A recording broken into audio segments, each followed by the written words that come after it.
With me now is Pennsylvania Senator Pat Toomey, who says we're missing a key part of this argument, aren't we? How are you, Neil? Very good, Senator. Thank you for coming. Thanks for having me. I think we are. I think it's unfortunate that the president is trying to appeal to the worst, frankly. He is trying to fan the flames of resentment and animosity and create a divide between the American people when he should be trying to unite and look for ways to create more opportunities.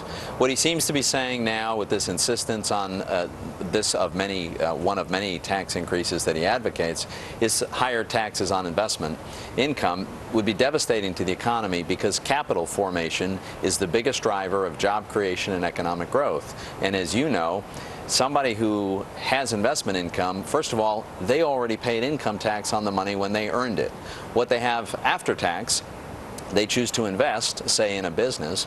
That business then pays taxes on its income as high as 35%, and with what's left over after that, a dividend or a capital gains payment goes to the investor, and you pay yet another tax. Right. And that may be, say, at 15%. So to then say, oh, but that 15% isn't as high as 20% paid in the first place on someone else's income, it's completely apples and oranges. It ignores the fact that investment income is taxed multiple times, and it's very bad for the economy to take capital out of the economy, which is what the president's calling for. You just astutely and simply and articulately explain this in a way that no other guest has. And again, to just remind you folks at home, when you hear about the Mitt Romney tax rate, the 14–15%, he has paid the top income tax rate when this was income. Essentially, he takes this money, puts it back in a pool. That money then earns interest or is invested and has a great return. He pays then another tax on top of that money that has had this return.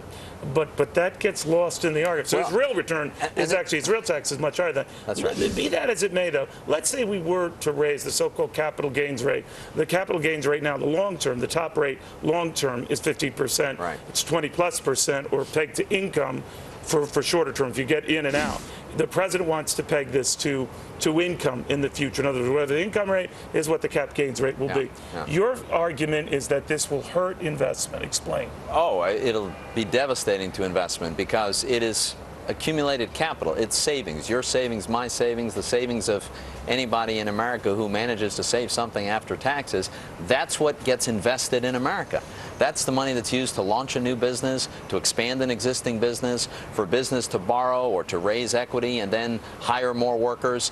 And what the president is saying, no, let's have the government take that money and we'll spend it. That's the alternative. So that means less capital available for investment in American jobs, American business, and that's why it'll impede economic growth. Now, the argument for raising it is that fair is fair, income is income. You distinguish it because someone who's about to invest in a risky enterprise, startup company, let's say a future Apple, and by the way, Steve Jobs' widow is going to be with the president's wife tonight, that they would be less inclined to invest in such an enterprise if they knew the starting fee was so high. Well, right? a couple of things. First of all, there's less money available to be invested if the government's taking more of it, right? So there's a very simple math. The more the government gets, the less individual investors have to invest. Secondly, any investor makes a rational decision: is this risk worth taking? Is the potential return to me after the government takes yet another layer from me, after the government takes it, is the return going to be worth the risk that I lose it all?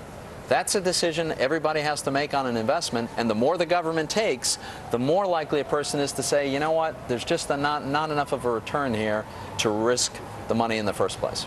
Senator, very well explained. Thank you very much. Thanks for having me, Neil. Senator Pat Toomey. Now, you're going to be doing that kumbaya thing tonight, right? Yeah. You will sit with those opposed to you. Right. So you're sitting next to your Democratic counterpart, That's right. Senator Casey. That's right. No food fights ensue. I don't think so.